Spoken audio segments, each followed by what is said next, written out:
The border between human space and the Cridian Empire had never been quiet. But today it felt like standing on the edge of a knife. Every ship, every station, every listening post watched and waited. One wrong move could start a war that would burn through half the galaxy. Captain Park Min-jun stood on the bridge of the battleship Soul's Promise and stared at the tactical display. Hundreds of ships floated in the darkness on both sides of the invisible line that separated the two powers.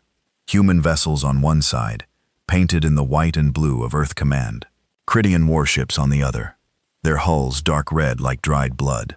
Nobody moved, nobody fired, but nobody relaxed either. "Status report," Park said quietly.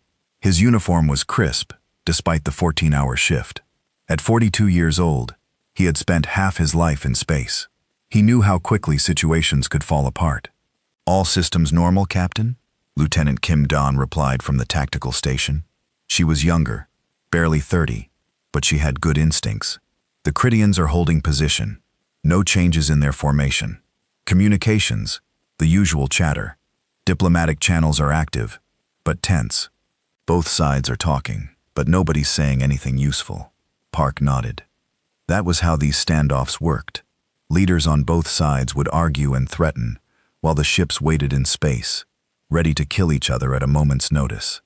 It had been going on for 3 months now. A Cridian colony ship had strayed into human territory. Human patrol ships had detained it. The Cridians demanded its return. Humans wanted assurances it wasn't a military vessel in disguise. Simple problem. But pride made everything complicated. "Captain, incoming signal!" the communications officer called out. "It's encrypted. Personal encryption code." Park frowned. "Put it through to my ready room. Lieutenant Kim, you have the bridge." He walked into the small office behind the bridge and closed the door.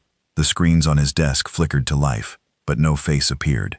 Just an audio signal heavily encoded. "This is Captain Park. Who am I speaking with?" Silence for a moment. Then a voice distorted and breaking up. "Please help us. Dying. Plague. Empire abandoned. Please." The signal was weak. Barely there. Park leaned forward. "Repeat your message. Where are you transmitting from?"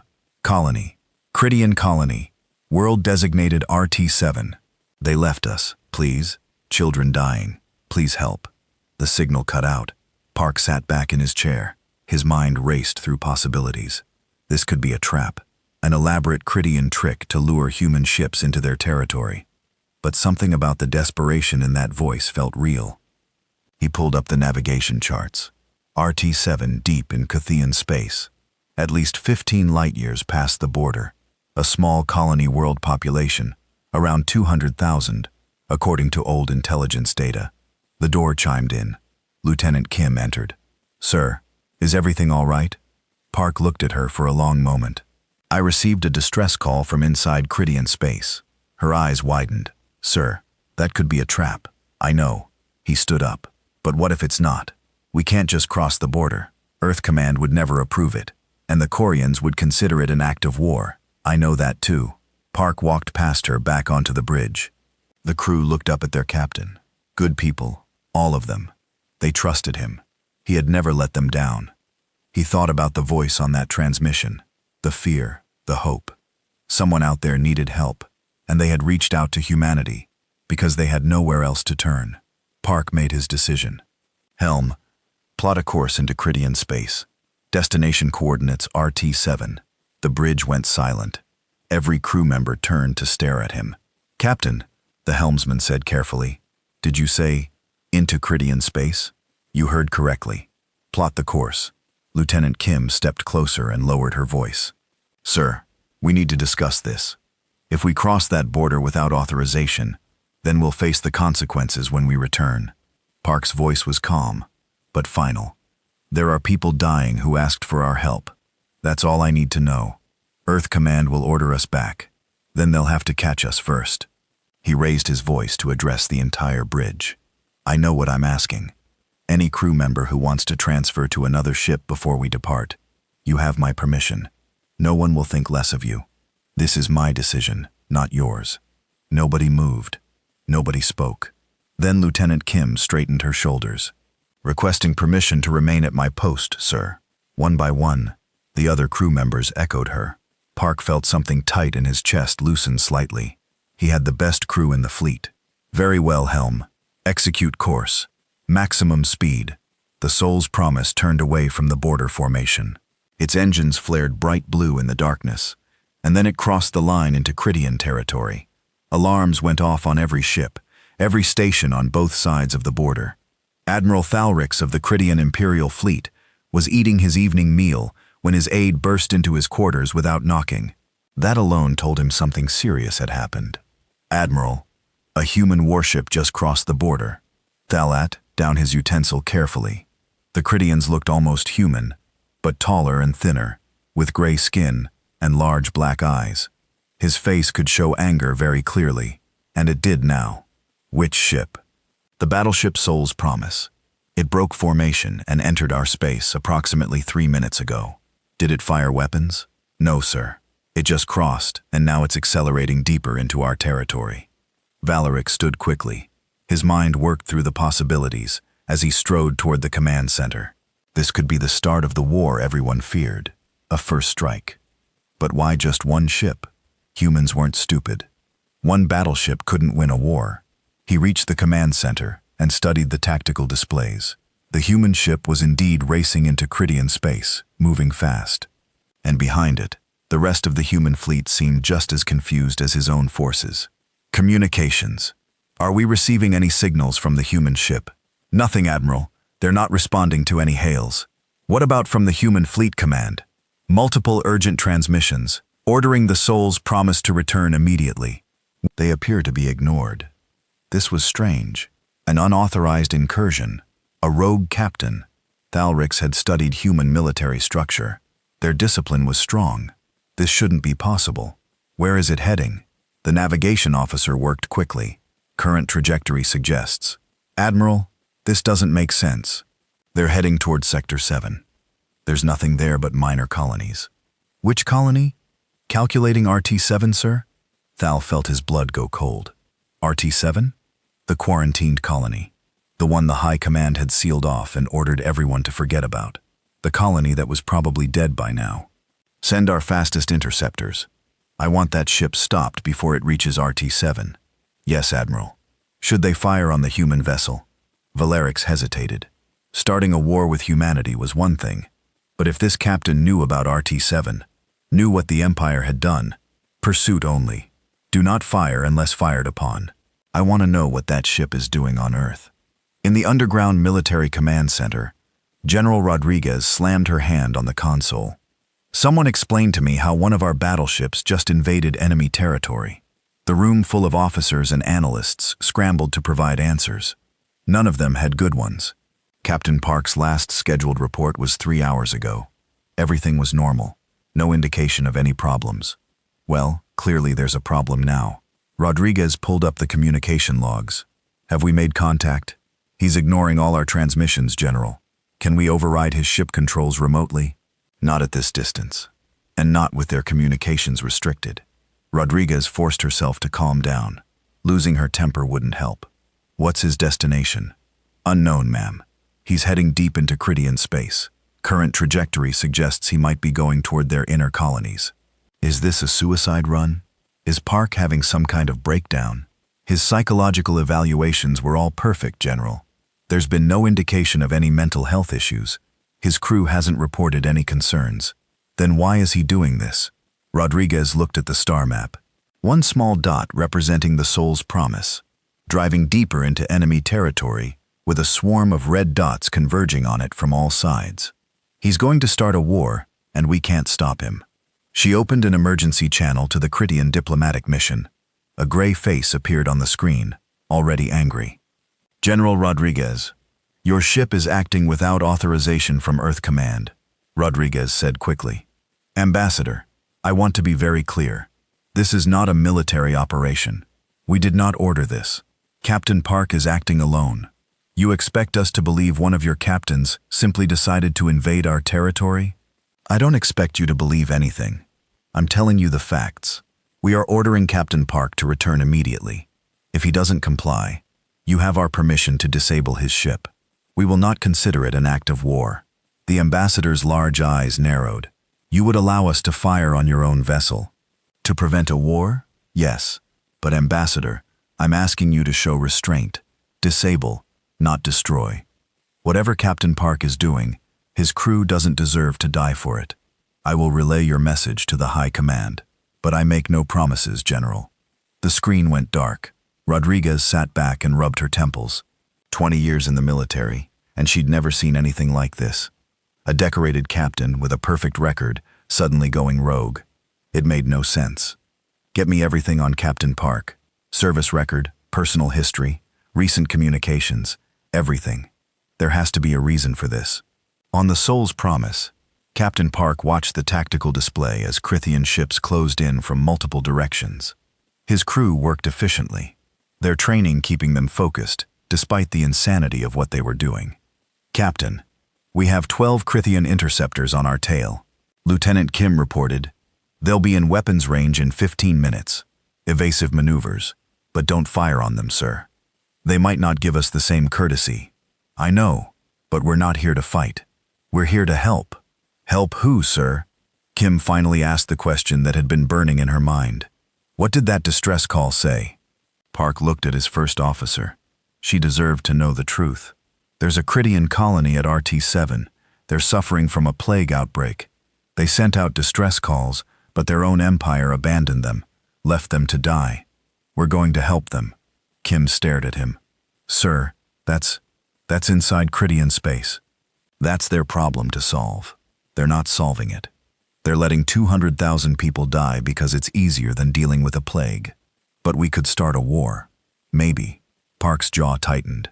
Or maybe we'll show them that some things matter more than borders and politics. People asked for help. We're going to give it. Earth Command will court-martial you. Probably. But I'll sleep better than I would if I ignored that call. Kim looked at her captain for a long moment. Then she nodded. Then I guess we better make sure we actually help those people, sir. Weapons. Keep shields at maximum, but hold all fire. Helm, get creative with those evasive patterns. Engineering. I want every bit of speed you can give us. The crew responded with determination. They might not fully understand why their captain was doing this, but they trusted him, and they would follow him into Krithian space into danger, because that's what good crews did. The Soul's Promise raced deeper into enemy territory, carrying medical supplies and hope to people who had been forgotten by their own kind. Behind it, 2 fleets mobilized for possible war, and ahead of it, a dying colony waited for salvation they never expected. The galaxy held its breath and waited to see what would happen next. The Krithian interceptors came fast and angry, 12 sleek warships with weapons hot, closing in on the Soul's Promise like hunters after prey. Their commanders had their orders. Stop the human ship by any means necessary. Captain Park watched them on his tactical display and felt calm. He had known this would happen. Crossing into Krithian space without permission was an act of war by any standard definition, but he also knew his ship and his crew were the best in the fleet. Status on those interceptors. 10 minutes to weapons range. Captain Lieutenant Kim called out from her station. They're spreading out trying to surround us. Helm pattern Delta 7. Keep us moving unpredictably. The Soul's Promise banked hard to starboard, then dove suddenly. Its engines burned bright as it accelerated at an angle the pursuing ships didn't expect. The helmsman's fingers danced across the controls with practiced skill. The Kryan ships adjusted their course, but they had lost a few precious seconds. The Soul's Promise was fast for a battleship, faster than it should be. Human engineering had always surprised other species. They're hailing us, sir, the communications officer said. Put it through. A cretin face appeared on the main screen. The alien looked furious, his gray skin darker with anger, his large black eyes unblinking. Human vessel, this is Commander Zothnor, of the Imperial Interceptor Wing. You have violated Krithian sovereign space. Power down your engines immediately, and prepare to be boarded. Park kept his voice level and calm. Commander, we are on a mercy mission. We received a distress call from one of your colonies. We're bringing medical assistance. You lie. You have no authorization to be here. This is an invasion. It's not an invasion. We're unarmed medical personnel carrying supplies to help your people. Zithnor's expression twisted with disgust. The soul's promise is a battleship, human. You are armed with enough weapons to destroy a small fleet. Do not insult my intelligence. We have weapons for defense only. We will not fire unless fired upon. Commander, please check with your superiors about Colony RT-7. They're dying from a plague. We just want to help. RT-7 is none of your concern. You will stop your ship now, or we will stop it for you. The transmission cut off. Lieutenant Kim looked at her captain. Orders, sir. Continue on course. Evasive pattern Beta 3, and remind all stations, we do not fire first under any circumstances. Even if they fire on us. Even then, return fire only if absolutely necessary for survival. And even then, target engines and weapon systems only. No lethal shots if we can avoid them. Kim nodded and relayed the orders. Around the bridge, the crew worked with focused intensity. They were deep in enemy space now, with hostile forces closing in, and their captain had just told them they couldn't even defend themselves properly. But they didn't question him. That was the kind of trust Park had earned over years of command. The Krydian interceptors opened fire. Bright bolts of energy lanced through space toward the soul's promise. The human ship rolled and twisted, its shields flaring as some shots connected. Damage reports came in, but nothing critical. Return fire? The weapons officer asked, his hand hovering over the controls. Negative, Park said firmly. Evasive maneuvers only. On the lead crit interceptor, Commander Zothnor watched in confusion as the human battleship refused to shoot back. It dodged and weaved with impressive skill, absorbing hits on its shields, but its weapons stayed cold. Why aren't they firing? His tactical officer asked. Unknown. Perhaps their weapons are malfunctioning. Unlikely, sir. Our scans show all their systems are fully operational. They're choosing not to fire. Zothnor didn't understand. In Krydian military culture, not fighting back was shameful. It showed weakness. But this human ship wasn't running away in fear. It was still heading toward its destination, still moving forward, despite being under attack. Intensify fire. Target their engines. More weapons fire converged on the soul's promise. The human ship's shields blazed with absorbed energy. On the bridge, damage alarms rang out. Shields down to 60%, Lieutenant Kim reported. Her voice stayed steady, despite the ship shaking around them. Hull integrity at 98%. Port stabilizer has minor damage. Reroute power to forward shields. Park ordered. Helm, go to emergency speed. Engineering, I need everything you've got. Deep in the ship's engine room, Chief Engineer Yoonji Ho read the captain's request and grinned, despite the situation. You heard the captain. Give him everything. The soul's promise surged forward with renewed speed. The sudden acceleration caught the Krydian interceptors off guard. The human ship pulled ahead, opening the distance. They're faster than our intelligence suggested, Zothnor muttered. All ships, pursuit speed. Don't let them reach RT-7. But even as he gave the order, he wondered why that destination mattered. RT-7 was a quarantined colony, dead or dying. Why would the humans go there? What could they possibly want with a plague-infected world? Back on Earth, the command center was chaos. Every screen showed different angles of the crisis. Diplomatic channels were on fire with angry messages from the Krydian Empire. Human fleet commanders demanded orders. And at the center of it all, General Rodriguez tried to prevent a war. Status update, she demanded. The soul's promise is still evading Krydian forces, ma'am. They've taken some hits, but nothing critical. They're not returning fire. Rodriguez frowned. They're not shooting back. No, ma'am. Captain Park appears to be avoiding combat entirely. That was interesting. If Park wanted to start a war, he would be fighting, but he was running. Running towards something specific. Have we figured out where he's going yet? An analyst pulled up a star chart. Best guess, based on his trajectory, is a colony world designated RT-7. It's not strategically important. Small population, minimal resources. Then why go there? Unknown, ma'am.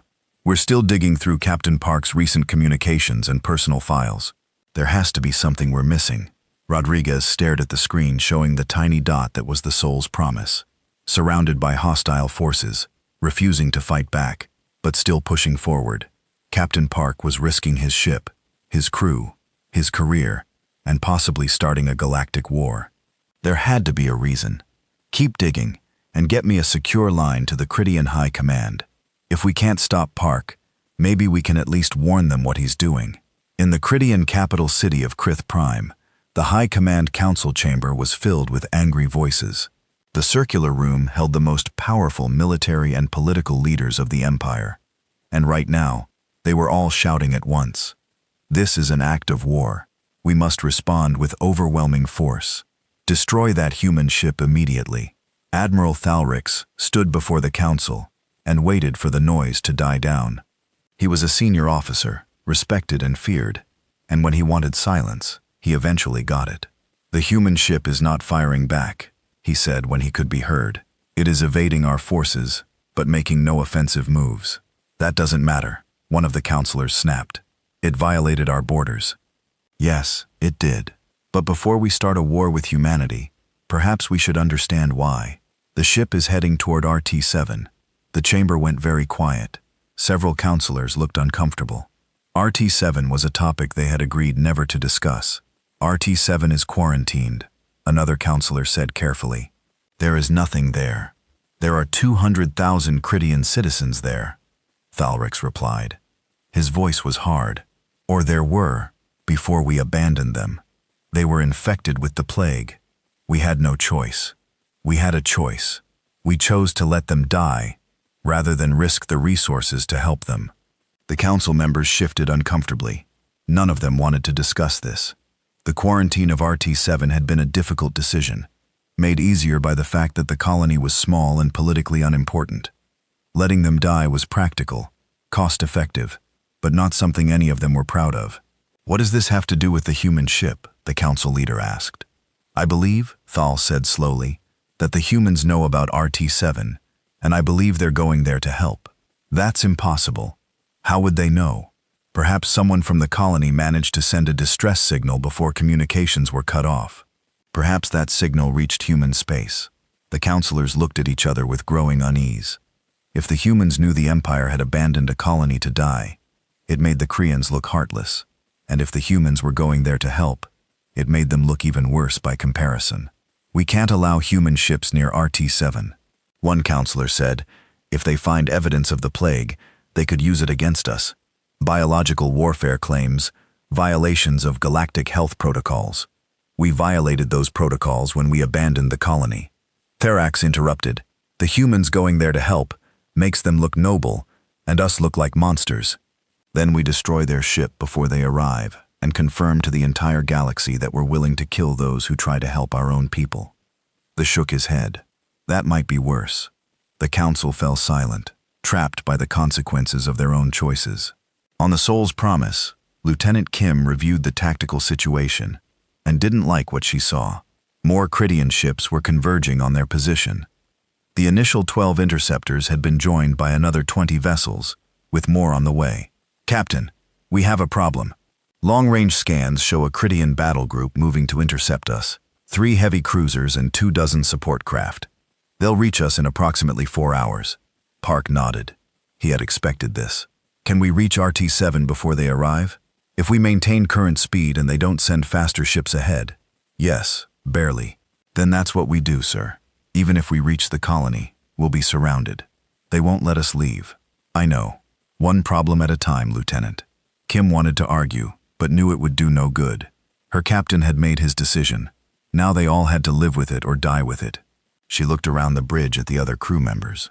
They looked scared but determined. Good people, doing their best in an impossible situation. She felt proud to serve with them. Helm steady as she goes. Communications. "I want continuous scans for any changes in the Cridian fleet positions. Weapons keep shields at maximum. And someone tell engineering that Chief Yun better keep those engines running at peak performance, or I'm coming down there personally." Despite the tension, a few crew members smiled. Lieutenant Kim was known for her threats to visit engineering, and Chief Yun always swore she was bad luck for his machinery. Down in engineering, Yun heard the message and laughed. "Tell the lieutenant, my engines are purring like kittens. Beautiful, deadly, very fast kittens." His team grinned and kept working. The engines were being pushed harder than recommended, but they would hold. They had to hold. Hours passed in a blur of evasive maneuvers and near misses.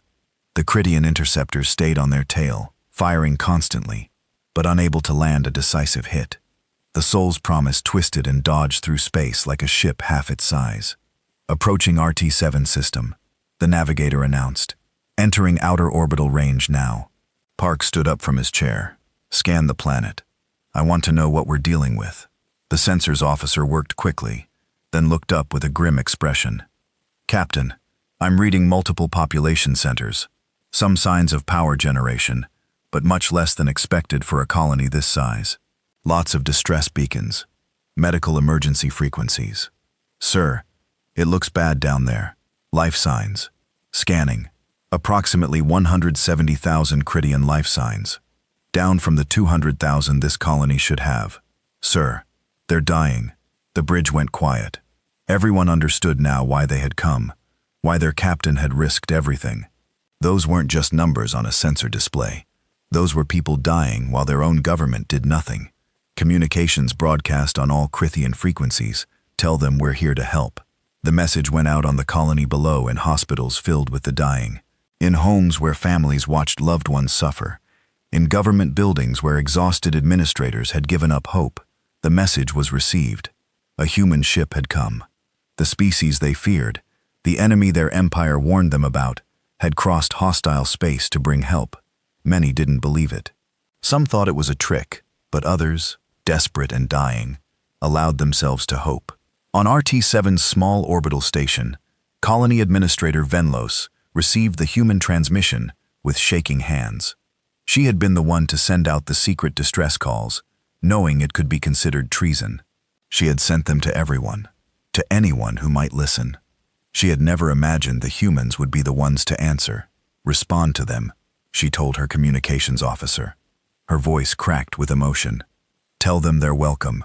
Tell them we need them. Tell them. And tell them thank you." The Soul's Promise entered orbit around RT-7. Behind it, the Critian fleet arrived and surrounded the planet. Dozens of warships, all with weapons trained on the single human battleship. Admiral Thalrix arrived on his flagship and stared at the tactical display.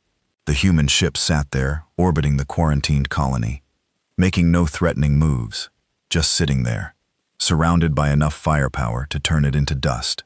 "Hail them," he ordered. Captain Park's face appeared on the screen.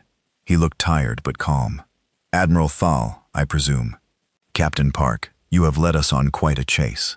I apologize for the inconvenience. We came to help your colony. They're dying down there. I know what is happening on RT-7, Captain. That does not give you permission to violate our territory. With respect, Admiral, no one was helping them. They asked, we answered." Thalrus felt something uncomfortable twist in his chest. Shame. And emotion crits were not supposed to feel in military matters. "Our protocols? Your protocols left them to die," Park interrupted. "We have medical supplies, doctors experienced with plague treatment, equipment that might save lives. Let us help. And if I refuse, then you condemn your own people while turning away those who came to save them. Is that the kind of officer you want to be, Admiral?" The question hit harder than any weapon. That looked at the human captain and saw no deception, no hidden agenda, just a man trying to do the right thing. "Stand by, Captain. I must consult with my superiors." He cut the transmission and sat back in his command chair around him. His bridge crew waited for orders. They had heard the exchange. They knew what was at stake. The thought about his career, his honor, his duty to the Empire. Then he thought about 200,000 Critians dying below while he had the power to save them. He opened a channel to the High Command. The choice ahead would define him forever. Admiral Thalrix stood alone in his ready room and stared at the screen showing the faces of the Critian High Command. 5 counselors looked back at him, and none of them looked happy. "Admiral," the lead counselor said coldly, "you have the human ship in your sights. Why has it not been destroyed?" "Because, counselor, I believe we should hear what they have to say." "What they have to say?" The counselor's gray skin darkened with anger. "They invaded our territory. There is nothing to discuss. They claim they're here to help RT-7. The 5 counselors went very still. One of them leaned forward. "That colony is quarantined. It is not a matter for discussion with aliens, especially humans. The human captain has medical supplies and doctors. He wants permission to land and assist the colonists. Absolutely not. The situation at RT-7 is an internal matter. We will not allow humans to interfere. Thalrix felt his jaw tighten. Counselor, there are 170,000 Cridians still alive on that planet, down from 200,000. They're dying while we debate politics. They were dying before the humans arrived. The situation has not changed. It has changed. Now we have a choice. We can accept help and save our people, or we can refuse and let them die to save our pride. Another counselor spoke up. Admiral, you forget your place. The High Command makes decisions of policy. Your role is to follow orders and defend the Empire. I have not forgotten my role, Counselor, but I am standing here with a human battleship in my weapons range, surrounded by my fleet. And that ship is not shooting at us. It's broadcasting medical aid offers on every frequency. How do you think that looks to the galaxy? The galaxy does not need to know about RT-7. The humans already know. They came here because the colony sent distress signals. If we destroy that ship, humanity will want to know why we killed their people for trying to save ours. The counselors exchanged uncomfortable looks. Thorix pressed his advantage. And if we let them help, if we accept their assistance and save our colony, we look strong. We look like a people who value life over politics. But if we refuse and let our own citizens die rather than accept human help, we look like monsters. You overstep your authority, Admiral. Perhaps. But I am the one here facing this situation, not you. Safe in the capital. The silence stretched out. Finally, the lead counselor spoke again. We will discuss this matter. You are ordered to maintain your position and prevent the human ship from landing. Do not destroy it yet, but do not allow it to proceed. Is that understood? Understood, Counselor. The transmission ended. That stood there for a moment, feeling the weight of what he had just done. Challenging the High Command was dangerous. Questioning their decisions was career-ending at best. But he had seen the sensor scans of RT-7. He had read the reports of the plague. He knew what was happening down there, and he couldn't pretend it didn't matter. He returned to the bridge and looked at his tactical officer. Status on the human ship. Holding position in orbit. Admiral, they're running continuous scans of the planet's surface.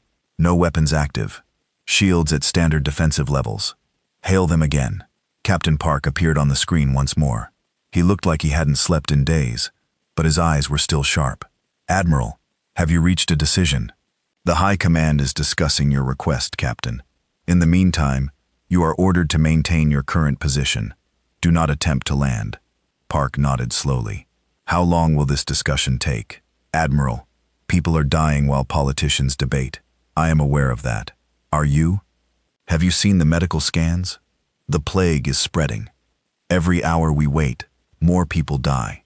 Children, Admiral, families, your people. Through felt that uncomfortable shame again. Captain Park, I understand your concern, but there are procedures. Procedures? Park's calm finally cracked slightly. Admiral, respectfully, procedures are what got this colony abandoned in the first place. Someone decided it was too expensive, or too risky, or too much trouble to help. So they wrote it off, filed the right forms, followed the procedures, and left 200,000 people to die. You do not understand our situation. I understand people need help and we can provide it. Everything else is just excuses. The transmission went silent for a moment. Both commanders looked at each other across the void of space, each carrying the weight of impossible choices. My orders are clear, Captain. You will not land on RT-7, and if I disobey, then I will be forced to stop you. Park looked tired. Then I guess we both have difficult choices ahead of us. Admiral, the transmission ended. On the Soul's promise, Lieutenant Kim approached her captain. Sir, what are we going to do? We're going to wait and give them time to make the right choice. And if they don't? Park didn't answer. He didn't have a good answer. He had brought his ship and crew here on what might be a futile mission. The Crithian government might decide to let its people die, rather than accept human help. And if that happened, there was nothing he could do. Captain, incoming transmission. It's from the planet's surface. Put it through. A Corithian woman appeared on screen. She looked exhausted, her gray skin pale, her large eyes red from crying or exhaustion, or both. But she held herself with dignity. Human Captain, I am Colony Administrator Venless. I want to thank you for coming. We sent distress calls to everyone we could reach. You are the first to answer." Park felt his throat tighten. "We are here to help, Administrator. We have medical supplies and experienced doctors. If your government gives us permission, we can begin treatment immediately." "Our government," Venla smiled bitterly. "Our government declared us dead 3 months ago. They cut off all communications, all supply lines, all aid. They told the galaxy we were under quarantine for public health reasons. They told us to die quietly and not make trouble. I'm sorry." "Don't be sorry, Captain. Be angry." "I am. We are just a small colony, not important enough to save. The resources required to help us were apparently too expensive, so they wrote us off." On his flagship, Admiral Thalrix listened to the transmission. All Cridian ships in the area were receiving it. Venlos was broadcasting her words to the entire fleet. "Administrator Venlos, this is Admiral Thal. You are transmitting on military frequencies." "I know, Admiral. I want your crews to hear this. I want them to know what their government did to us. We're not rebels. We're not criminals. We're just ordinary Cridians who got sick, and our empire decided we weren't worth saving. The quarantine was necessary to prevent the plague from spreading. The quarantine was murder, Admiral, and we all know it. But now, these humans, these aliens we've been told to fear, they came to help us. They risked war, risked their own lives to bring us medicine. What does that say about us, about our empire?" Thalrix had no answer. Around him, his bridge crew looked uncomfortable. They were hearing the truth they had all suspected but never spoken about. Venlis continued, her voice growing stronger. "Human Captain, even if you can't land, even if your government and ours decide to let us die, thank you. Thank you for caring when no one else did. Thank you for proving that humanity is worth something." Park's voice was thick with emotion when he replied, "We're not giving up, Administrator. Hold on. We'll find a way. I believe you will." Venlis out. The transmission ended, but the silence that followed was heavy with meaning. On Earth, General Rodriguez listened to the recording of Venlos's transmission and felt her anger grow. The Cryans had abandoned a colony and lied about it, and Captain Park had discovered their secret. "Get me the Cridian diplomatic mission again," she ordered. The gray face of the ambassador appeared on her screen. He looked uncomfortable. "General Rodriguez." "Ambassador, I just heard a very interesting transmission from RT-7. Would you care to explain why your government abandoned 200,000 citizens to die?" "That is an internal matter. It became an international matter when one of my captains risked everything to help them." "Ambassador, my captain crossed your borders without permission. That was wrong. But he did it to save lives that your government threw away. How exactly am I supposed to punish him for that?" The ambassador had no good answer. Rodriguez pressed her advantage. "Here's what's going to happen. Captain Park and the Soul's Promise are going to land on RT-7. They're going to provide medical assistance to your abandoned colonists, and your government is going to allow this to happen. Do you know why, General? Because if you don't, I'm going to make sure every species in the galaxy knows the Cridian Empire lets its own people die and attacks those who try to help them. Your government will be known as the regime that cared more about pride than lives. Is that the legacy you want?" The ambassador's expression showed he understood the threat. "I will relay your message to the High Command. You do that, and tell them they have 1 hour to make the right choice. After that, Captain Park is landing with or without permission, and the galaxy will watch what happens next." Rodriguez cut the transmission and looked at her staff. "Get me every media contact we have. Prepare to release Administrator Venlos's transmission to every news outlet in human space. If the Krians refuse to help their own people, we'll make sure everyone knows about it." On Cry Prime, the High Command Council chamber erupted in chaos again. The recording of Venlos's transmission had reached the capital. Worse, it had been leaked to the public networks. Ordinary Cridian citizens were hearing about RT-7 for the first time, and they were not happy. This is a disaster. How did this information become public? The humans will use this against us. The humans already are using it against us, the lead counselor said grimly. Earth Command has given us an ultimatum. Allow their ship to help RT-7, or they'll make sure the entire galaxy knows we abandoned our own colony. We cannot allow humans to dictate our internal policies, and we cannot let them reveal our actions to the galaxy either. Either choice makes us look weak. One of the quieter counselors spoke up. Perhaps there is a third option. We allow the humans to land and help, but we claim it was always our intention to accept outside assistance. We save face by saying we were coordinating with humanity all along. That's a lie. It's politics. We look magnanimous for accepting help. The colony gets saved. The humans look like heroes, but we avoid looking like monsters. Everyone wins. The council members considered this. It wasn't perfect, but it was better than the alternatives. And Admiral Thal, he challenged our authority. We can deal with the Admiral later. Right now, we need to control this situation before it destroys us completely. The lead counselor nodded slowly. Very well. We will authorize the human ship to land. Send the order to Admiral Thalrix immediately. Back at RT-7, Admiral Thal received the new orders and read them carefully. The High Command had chosen politics over principles, but at least they had chosen to let the colony receive help. He opened a channel to the Soul's promise. Captain Park, I have received updated orders from the High Command. Park's expression was guarded. Yes, Admiral. You are authorized to land on RT-7 and provide medical assistance to the colony. The Cridian Empire appreciates your humanitarian efforts and welcomes cooperation in this medical crisis. Park's eyebrows rose. The carefully political wording was obvious. Is that the official statement, Admiral? It is. And what's your personal statement? Valerix paused, then decided honesty was worth the risk. My personal statement is that you shamed us into doing the right thing, Captain. And I'm grateful you did. Those people deserve to live. Park smiled slightly. Thank you, Admiral. That means more than the official statement requesting coordinates for the main medical facility. Transmitting now. Captain, my medical teams will be standing by to assist your efforts. We may have abandoned these people initially, but I will not abandon them now. I'm glad to hear that, Admiral. Soul's promise out. The human battleship broke orbit and descended toward the planet's surface.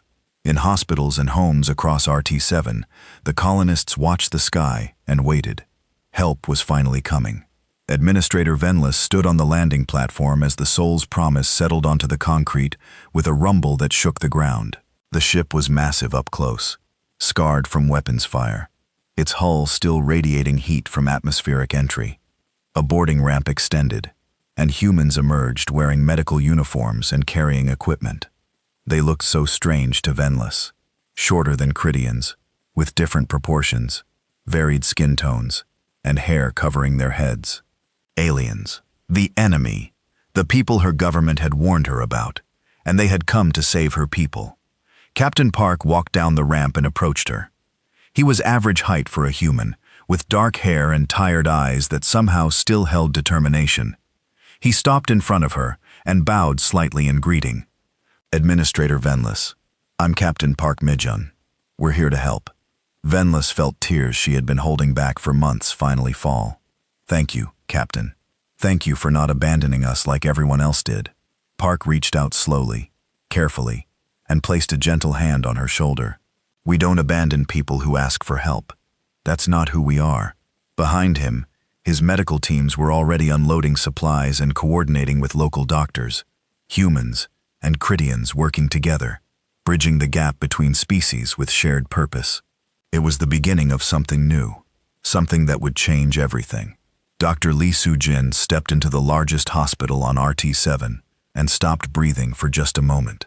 The smell hit her first, antiseptic mixed with sickness and death. Then the sounds, moaning, crying, medical equipment beeping desperately. Then the sight, beds filled with dying Cridians, more patients lying on the floor because there were no more beds. She had seen bad situations before. She had worked in disaster zones, war zones, places where medicine failed and people died, despite everyone's best efforts. But this was different. This was preventable. This colony had been abandoned by choice, and these people were dying because someone had decided they weren't worth saving. Dr. Lee, a Cridian physician, approached her. He looked exhausted, his gray skin pale and unhealthy. I am Dr. Realmoth. Thank you for coming. We need help desperately. Lee nodded and pushed her emotions aside. She could be angry later. Right now, people needed her to focus. Show me your worst cases first. And I need a full briefing on the plague, symptoms, progression. what treatments you've tried. Real Moth led her deeper into the hospital. The plague attacks the respiratory system initially. Fever, coughing, difficulty breathing. Then it spreads to other organs. Liver, kidneys, brain. Most patients die within 3 weeks of infection. We've tried every treatment we know. Nothing works for long. Mortality rate 87%. Lee felt her stomach drop. That was catastrophic. And you've had this plague for how long? 3 months. It appeared suddenly in one of the farming communities. We reported it immediately to the Empire. They sent a medical team, but when they realized how deadly and contagious it was, they evacuated and declared us quarantined. Then they cut off all communications and supply lines. They just left you. Yes. Rel's voice was bitter. We had medicine for perhaps 2 weeks. After that, we've been trying to keep people comfortable while they die. We've lost 30,000 citizens already. We'll lose the rest within another month if nothing changes. Lee looked around the hospital at the dying patients. Then she looked at Real Moth and saw the pain in his eyes. He was a doctor watching his patients die, unable to help them. She knew that pain. We're going to change it. Dr. Real Moth, I need blood samples from multiple patients at different stages of infection. I need tissue samples if you have them. And I need your complete medical database on this plague. Can you get me that within the hour? Good. My team brought portable laboratory equipment and medical supplies. We also brought experimental treatments that have worked on similar plagues. We're going to figure this out. For the first time in months, Realm felt something like hope. You really think you can help? I don't know yet, but I promise you, we're going to try everything possible. You didn't give up on your patients, Doctor. We won't give up on them either. In another part of the hospital, Lieutenant Kim Dawn worked with the Soul's Promise medical team to unload supplies, boxes of medicine, advanced diagnostic equipment, oxygen generators, IV fluids, everything the colony had been desperately lacking. A small crowd of Krydian civilians had gathered to watch. They looked at the humans with expressions Kim couldn't quite read. Fear, suspicion, gratitude, probably all of those things mixed together. A young Kryan child, maybe 6 or 7 years old, stood at the front of the crowd. She was small, even for a Krydian child, with large eyes that seemed too big for her thin face. She watched Kim with intense curiosity. Kim smiled at her and waved. The child didn't wave back, but she didn't run away either. Kim picked up a small box of medical supplies and walked over to the child. Hi there. What's your name? The child looked up at her. LRA. That's a pretty name. I'm Kim. Are you here because someone in your family is sick? LRA nodded. My mother. She's inside. She's very sick. Kim felt her heart squeeze. I'm sorry. Our doctors are going to help her. Okay. That's why we came here. Why? LRA asked with the blunt honesty of children. You're humans. We're supposed to be enemies. Who told you that? Everyone. The government, the teachers, everyone. They said humans are dangerous. Kim knelt down to be at the child's eye level. Does your mother seem dangerous to you? Lemra looked confused. My mother? No, she's nice. Exactly. Just because governments say people are enemies doesn't make it true. Sometimes people are just people, and they need help, and other people want to help them. That's all that matters. So you came all this way just to help us. We did. LRA thought about that for a moment. Then she stepped forward and hugged Kim around the waist. Kim was so surprised she almost dropped the box of supplies, but she recovered quickly and gently hugged the child back. Thank you, LRA whispered. Thank you for helping my mother. Kim blinked back tears. This was why they had come. This moment right here. You're welcome, sweetie. Now, let's get these supplies inside, so our doctors can start helping people. Across the colony, similar scenes played out. Human and Krydian medical personnel working together, sharing knowledge and resources. The language barrier was sometimes difficult, but medical terminology was fairly universal, and desperation helped bridge the gaps. Captain Park walked through the medical facilities with Administrator Venloss, observing the coordinated relief efforts. Your people work quickly, Venloss observed. They've only been here for 4 hours, and already they've treated nearly 100 patients. We train for disaster response, and Dr. Lee is one of the best epidemiologists in human space. If anyone can figure out this plague, it's her. I hope you're right, Captain. We're running out of time. Park knew that was true. Even with human help, the plague was spreading faster than they could treat it. They needed a cure, not just symptom management. His communicator beeped. Park here. Captain, this is Dr. Lee. I need to talk to you privately. It's important. On my way. Park excused himself and found Lee in the makeshift laboratory they had set up in a hospital conference room. She looked tired, but excited, which was a good sign. What have you found, doctor? Something interesting. I've analyzed blood samples from 50 patients at different stages of infection. The plague is aggressive, yes, but it's also surprisingly consistent.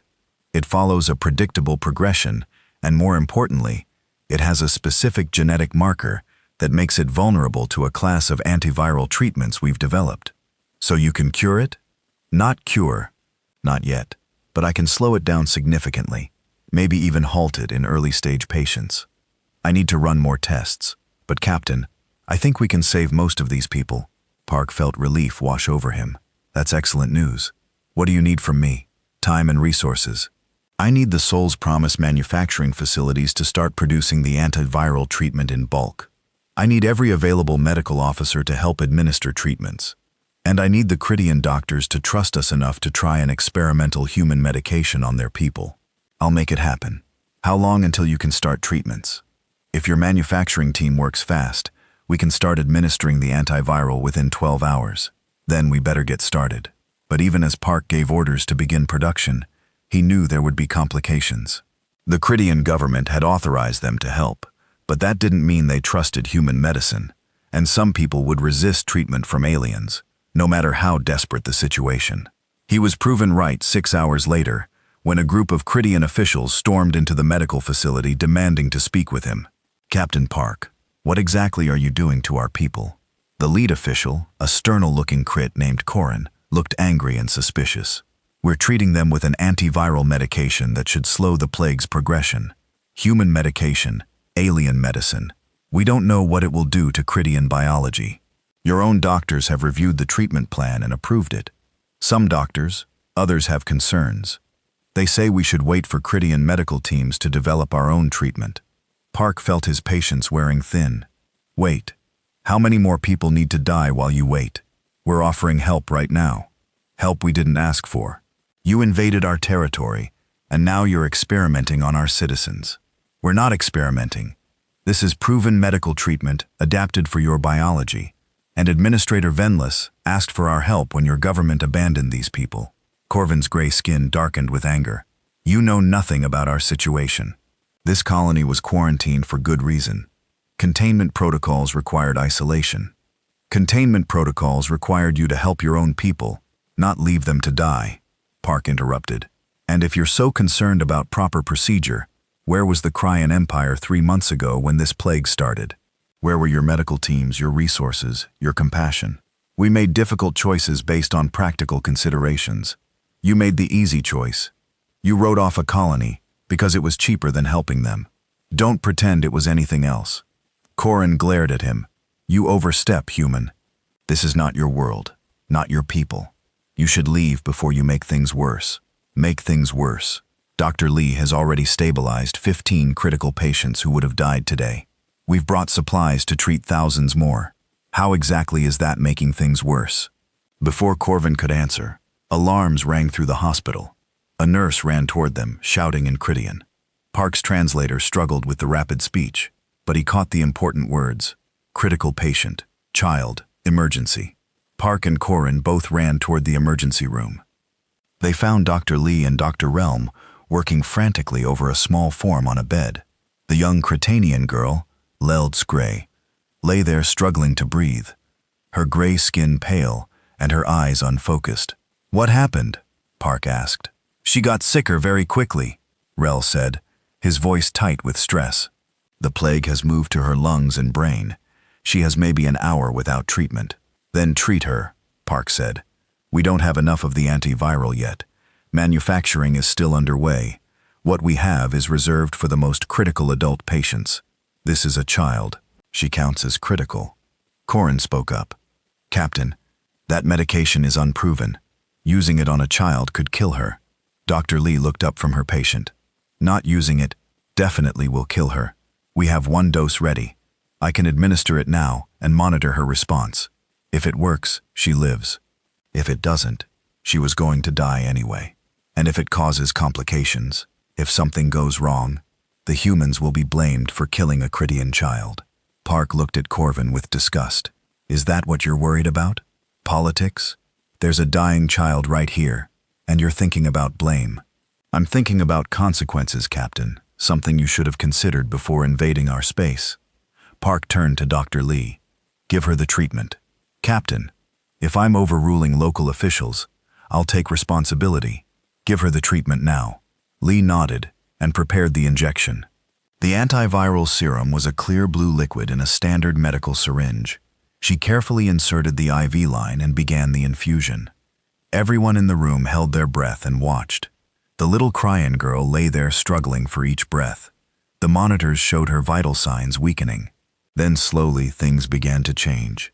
Her breathing eased slightly. Her heart rate stabilized. The color started to return to her gray skin. After 10 minutes, Lara opened her eyes and looked around confused. Where's my mother? Dr. Realmoth laughed with relief. She's in the next room, little one. You're going to be fine. Lee checked the monitors and smiled. The antiviral is working. Her fever is dropping. Oxygen levels are improving. She's going to make it. Around the emergency room, Cridian medical staff began to cry with relief and joy. They had watched so many patients die. Seeing one live, especially a child, was overwhelming. Corin stood there silently, watching the scene. His expression was unreadable. Park walked over to him. Still think we should leave? Corin looked at the child now, asking for water and her mother. He looked at the human and Cridian doctors celebrating together. He looked at Captain Park standing there exhausted and stubborn and right. No, Corin said quietly. I don't think you should leave. I think we need you here. Park nodded. Then help us. Convince your government to send more resources. Work with us instead of against us. We can save this colony, but we need cooperation. I will try, Captain. I cannot promise success, but I will try. It wasn't much, but it was a start. Over the next 12 hours, the human medical teams worked without rest. The Soul's Promise manufacturing facilities produced the antiviral treatment as fast as possible. Cridian and human doctors administered it to thousands of patients, starting with the most critical cases. The results were extraordinary. Mortality rates dropped from 87% to less than 30%. Patients who were expected to die began to recover. The plague was still deadly, but it was no longer unstoppable. News of the treatment's success spread throughout the colony and beyond. More Cridian officials arrived from the central government, this time bringing supplies and support. The High Command, seeing the political and humanitarian benefits, began to publicly embrace the human assistance effort. Admiral Thalrix orbited above the planet and watched the reports with satisfaction. He had made the right choice, letting the humans help. His career might suffer for his earlier challenges to the High Command, but he could live with that. These people were alive because he had chosen conscience over orders. His communications officer called out, "Admiral, incoming transmission from Captain Park on the surface. Put him through." Park appeared on the screen, looking exhausted but happy. "Admiral, I wanted to update you personally. The treatment is working. We're saving lives. Dr. Lee estimates that with continued treatment and support, we can save 90% of the remaining colonists. That is excellent news, Captain. I have also received word that the High Command is sending additional medical teams and supplies. They are, shall we say, eager to be seen as supportive of this effort." Park smiled slightly. "Politics always, but the result is what matters. Your mission has succeeded, Captain Park. You crossed into enemy territory and started what could have been a war. Instead, you saved thousands of lives and possibly created a path toward peace between our peoples. I just answered a distress call, Admiral. Anyone would have done the same." "No, Captain. Most would not have. That is what makes humanity special. I think you care even when it costs you everything." Park didn't know how to respond to that, so he simply nodded. Thalrix continued, "I have been thinking about our conversation earlier. You asked what kind of officer I wanted to be. I know now. I want to be the kind of officer who makes the right choice, even when it's difficult. Thank you for showing me what that looks like. Thank you for making that choice, Admiral. These people are alive because you let us help them. The transmission ended, and both commanders returned to their duties. But something had changed between them, between their peoples. A bridge had been built in the most unlikely circumstances. The plague on RT-7 was not defeated yet, but it was no longer certain death, and that made all the difference. 3 weeks after the Soul's Promise landed on RT-7, the transformation of the colony was remarkable. The emergency medical crisis had stabilized. Patients were recovering. The mortality rate had dropped to less than 5% for new infections, and Dr. Lee's team was close to developing a complete cure, rather than just a treatment. But success had brought new complications.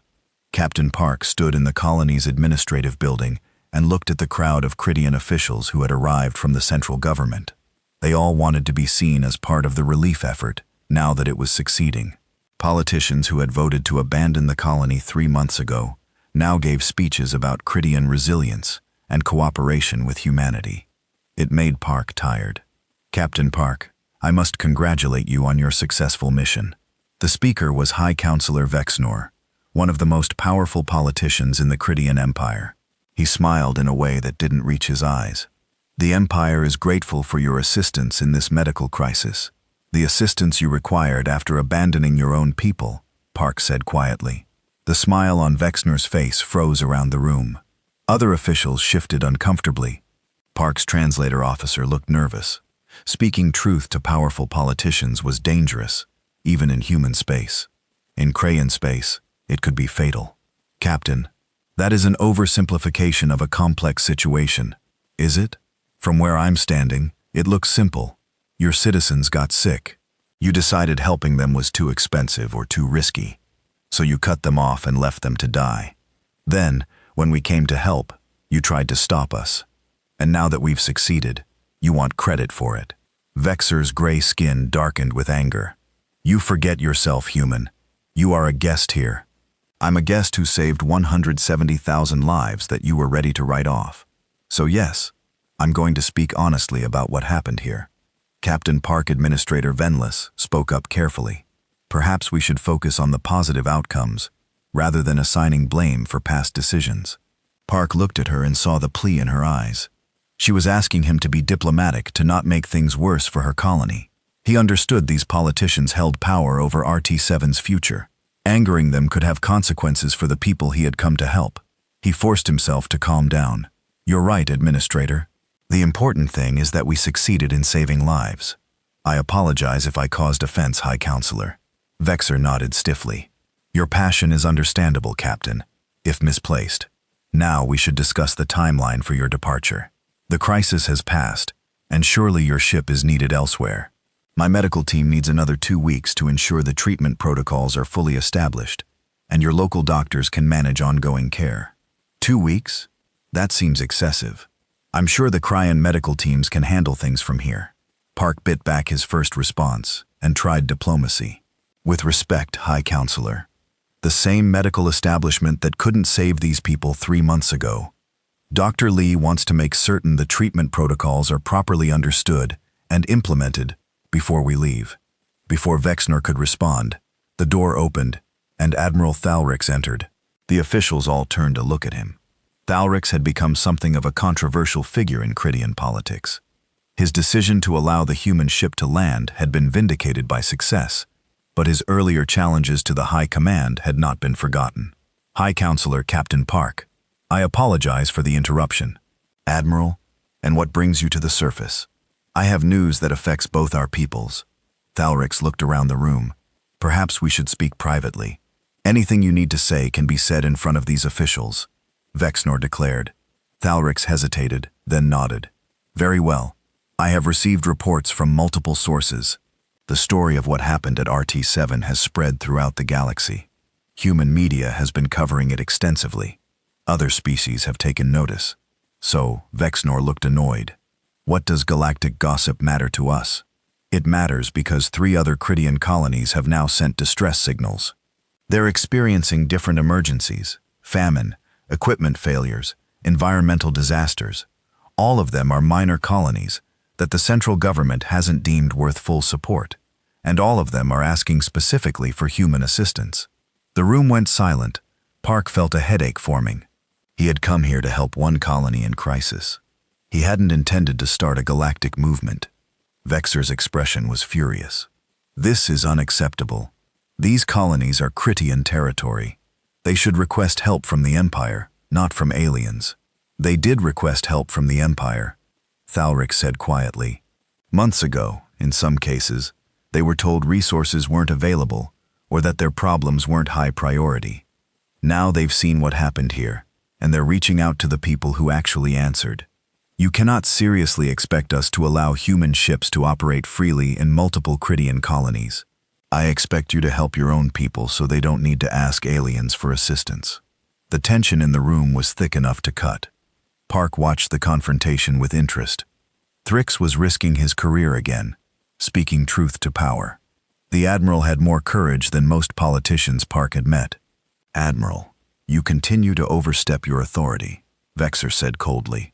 Your role is military command, not political commentary. My role is to serve the Empire and protect its citizens. Sometimes that requires uncomfortable truths.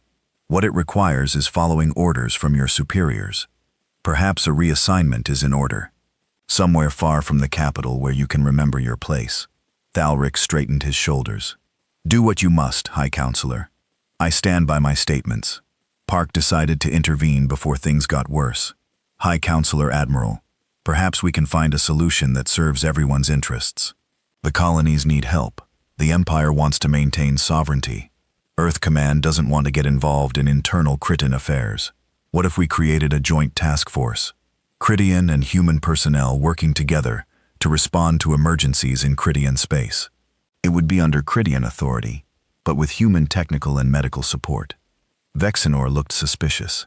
Why would humanity agree to that? What do you gain? The same thing we gained here. The satisfaction of helping people who need it. And maybe if we work together successfully, we build trust between our peoples. Maybe we turn potential enemies into actual allies. The High Counselor considered this.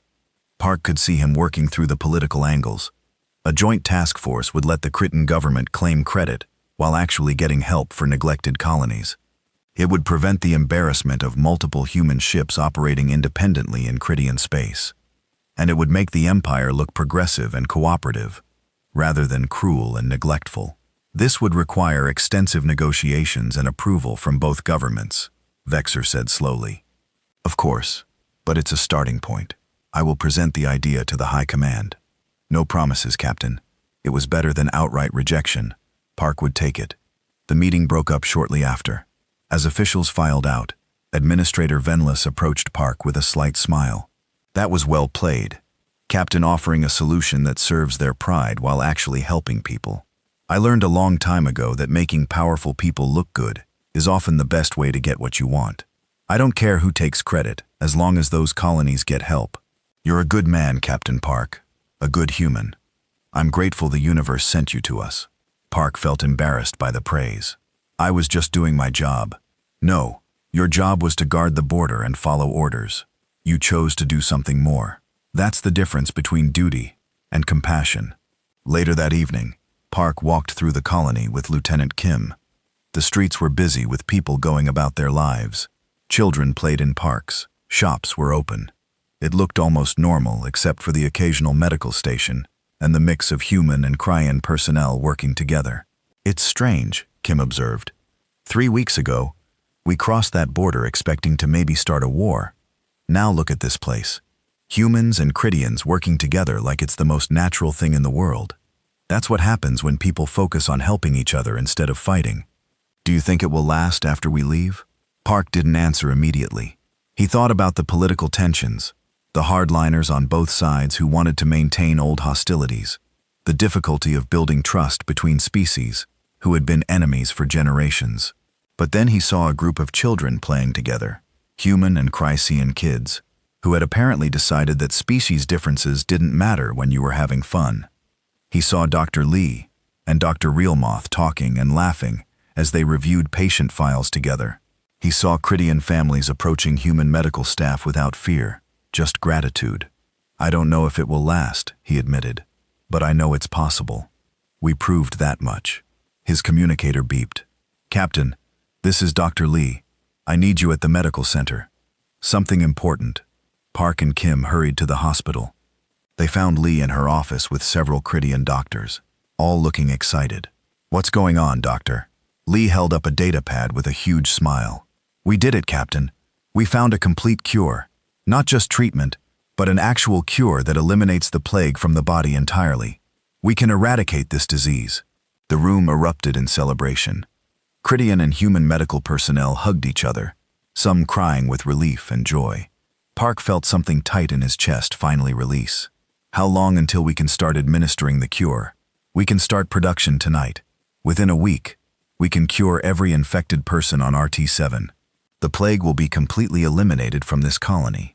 Park thought about all the people they had saved, all the families that wouldn't lose loved ones, all the children like LRA who would grow up healthy. 3 weeks ago, this colony had been dying. Now, it would survive and thrive. Excellent work, Doctor. You and your team have performed miracles. We all did, Captain. This was a team effort. Humans and Krydians working together, sharing knowledge and resources. That's what made it possible. The next morning, Admiral Thalrix received an unexpected summons to the capital. He expected it to be his dismissal, punishment for challenging the High Command too many times. But when he arrived at the council chambers, he found something very different. The High Command Council sat in their usual positions, but their expressions were not angry. They looked uncomfortable, but not hostile. Admiral Thal, the lead counselor, began. We have been discussing your recent actions and statements. I understand, Counselor. I accept whatever decision you've made. Do you? That's interesting, because we haven't told you what it is yet. That waited, confused. Your conduct at RT-7 was unorthodox. You challenged direct orders. You made political statements beyond your authority. And you sided with an alien captain against your own government. Yes, Counselor. You also saved 170,000 Krydian lives, prevented a war with humanity, and created an opportunity for positive relations with a former enemy. The public sees you as a hero. Other military officers respect your judgment. And honestly, you made us all look at ourselves and question choices we've been comfortable making. The counselor stood up and walked closer to Thalrix. We have decided to promote you to High Admiral and place you in charge of a new initiative. You will work with Captain Park and human representatives to create a joint emergency response task force. Your mission will be to assist Krayan colonies in crisis and to build cooperative relationships between our species. They stared at them in shock. You want me to work with the humans? We want you to continue doing what you did at RT-7. Help our people, build bridges, and yes, challenge us when we make decisions based on politics rather than principles. We need officers like you, Admiral. Officers who remember that serving the Empire means serving its citizens. All of them, even the small and powerless. Thrick felt overwhelming emotion that he struggled to control. He had expected punishment. Instead, they were giving him an opportunity to make real change. I accept, Counselor. Thank you for your trust. Don't thank us yet. This will be difficult. There are many in the Empire who resist cooperation with humans. You'll face opposition from hardliners on both sides. But if you succeed, you might change the galaxy. 2 weeks later, the Soul's Promise prepared to depart RT-7. The colony threw a celebration that brought together humans and Krydians in a way that would have seemed impossible a month earlier. Captain Park stood on a platform with Administrator Venlos, Admiral Thalrix, and Dr. Lee. Around them, thousands of colonists gathered to say goodbye. Venlos spoke first. When we sent out our distress calls, we hoped anyone would answer. We never imagined that our saviors would come from so far away that they would risk so much for people they didn't know. Captain Park and the crew of the Soul's Promise didn't just save our lives, they showed us what compassion looks like. They reminded us that kindness is stronger than fear, that cooperation is possible even between supposed enemies. We will never forget what you did for us. The crowd cheered. Park felt uncomfortable with the attention, but understood its importance. This moment mattered. He stepped forward to speak. When I received your distress call, I didn't think about politics or borders or whether helping you was allowed. I just knew people needed help, and I could provide it. That's what humanity believes, that we have a responsibility to help those who ask, regardless of who they are or where they come from. You asked? We answered. That's all this was. But it wasn't all this was. Theric spoke up. Captain Park is being modest. What happened here changed things. It changed how Critians see humans. It changed how we see ourselves and our responsibilities to our own people. And I believe it will change the galaxy. Today, I'm announcing the creation of the Joint Species Emergency Response Task Force. Critian and human personnel working together to respond to crisis throughout our space. Captain Park has agreed to serve as co-commander of this initiative. Park looked at Thalrix in surprise. They had discussed the general concept, but he hadn't agreed to command it. Thalrix smiled slightly. I may have been optimistic about your answer, Captain, but I know you won't refuse. You care too much about helping people. The Admiral was right. Park couldn't refuse. This was exactly what he had hoped would come from their mission. Lasting cooperation, ongoing assistance to those in need, a bridge between species who had been enemies. I accept, Park said. It will be an honor to work with Admiral Thal and continue building this partnership. The crowd erupted in celebration. Humans and Critians cheered together. Later, as the Soul's Promise prepared for departure, Park stood on the bridge and looked at the planet below. So much had changed in such a short time. They had come here expecting to maybe start a war. Instead, they had started something better. Captain, we're cleared for departure, the helmsman reported. Take us out. Set course for human space. The battleship lifted from the surface and climbed toward orbit. On the ground, Critian colonists and human medical teams waved goodbye. In orbit, Admiral Thalrix's fleet held formation, no longer hostile, but protective. Lieutenant Kim stood next to her captain and smiled. We did good work here, sir. We did. And we're going to do more. This is just the beginning. The beginning of what? Of showing the galaxy what's possible. When people choose to help each other instead of fight. When compassion matters more than pride. The Soul's Promise left RT-7 behind, but its influence remained. In the following months, the Joint Task Force responded to multiple emergencies across Critian space. They saved lives, built trust, and proved that cooperation between former enemies was not just possible, but beneficial. Other species noticed. The Yarvoth Confederation reached out to humanity with trade proposals. The Nethk Alliance proposed cultural exchange programs. Species throughout the galaxy saw what humans had done at RT-7 and reconsidered their assumptions about this young race. Humanity's reputation shifted. They were no longer seen as just another aggressive species expanding through space. They were the people who crossed enemy lines to save lives. The ones who chose mercy over victory. Compassion over conquest. On Earth, General Rodriguez watched the reports and shook her head in amazement. Captain Park had violated orders, invaded enemy territory, and nearly started a war. By all traditional military standards, he should have been court-martialed. Instead, she found herself recommending him for humanity's highest honor, the Medal of Distinguished Service. The award specifically cited his courage, compassion, and commitment to saving lives regardless of political consequences. At the award ceremony, Park stood in his dress uniform while the medal was placed around his neck. Dignitaries from multiple species attended, including Admiral Thalrix and Administrator Venlos. The human president gave a speech about courage and compassion, about choosing right over easy, about representing humanity's best values, even when it cost everything.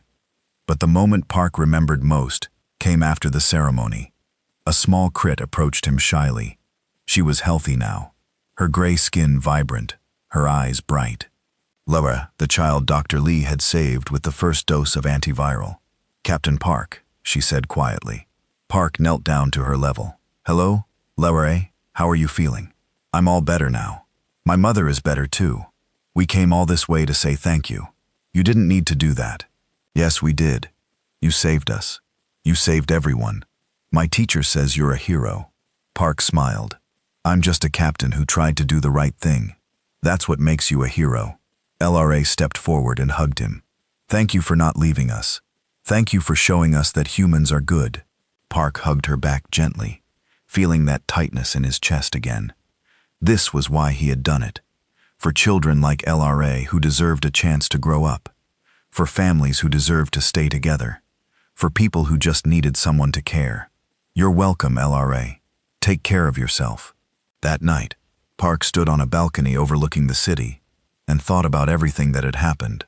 One distress call, one decision to cross a border, one choice to help people who needed it, and it had changed everything. Lieutenant Kim joined him on the balcony.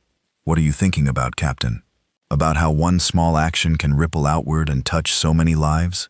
We just wanted to help one colony. Now we've started a movement. Do you regret it knowing how complicated everything became?" Park thought about LRA's hug, about the thousands of lives saved, about the bridges built between species. He thought about the joint task force now operating throughout Cridian space, about the other species watching humanity with new respect. "No, I don't regret it. Not for a second." Kim smiled. "Good, because Admiral Thal just sent us coordinates for our next mission. Another colony in distress. Another chance to make a difference. Then we better get the crew ready. We have work to do." The Soul's Promise left Earth the next morning, heading back into space with a mission to help those in need. Behind it, humanity continued to build relationships with former enemies, continued to show the galaxy what compassion looked like, continued to prove that some things mattered more than borders and politics and fear. One ship had crossed into enemy lines. One captain had chosen mercy over orders, and the galaxy would never be quite the same. In the years that followed, the story of RT-7 became legendary. It was taught in schools as an example of courage and compassion. It was cited in diplomatic negotiations as proof that cooperation was possible. It was remembered as the moment when humanity showed the galaxy who they really were, not conquerors or warriors, but helpers and healers and friends to those in need. The Soul's Promise and Captain Park Min-jun continued their work for many years, saving lives across multiple species territories, always answering the call when people needed help. The Joint Task Force grew into a major galactic organization, with personnel from dozens of species working together. Admiral Thalrix served alongside Park for the rest of his career, building bridges and changing minds. He wrote in his memoirs that the moment he decided to let the human ship land was the most important decision of his life. Dr. Lee Soo-jin became one of the most respected medical professionals in the galaxy. Her plague cure adapted to treat diseases on multiple worlds. She never forgot the lessons of RT-7, that medicine should serve all people, not just the powerful and privileged. And LRA, the small Cridian child saved by that first dose of medicine, grew up to become a doctor herself. She dedicated her life to serving in emergency response, inspired by the humans who had shown her that caring about strangers wasn't weakness, it was the greatest strength of all. The galaxy learned an important lesson from RT-7, that humanity's greatest weapon wasn't their military might or their technology. It was their refusal to give up on people who needed help, their stubborn insistence that every life mattered, regardless of species or politics or cost. That was what made them special. That was what made them different. That was what made them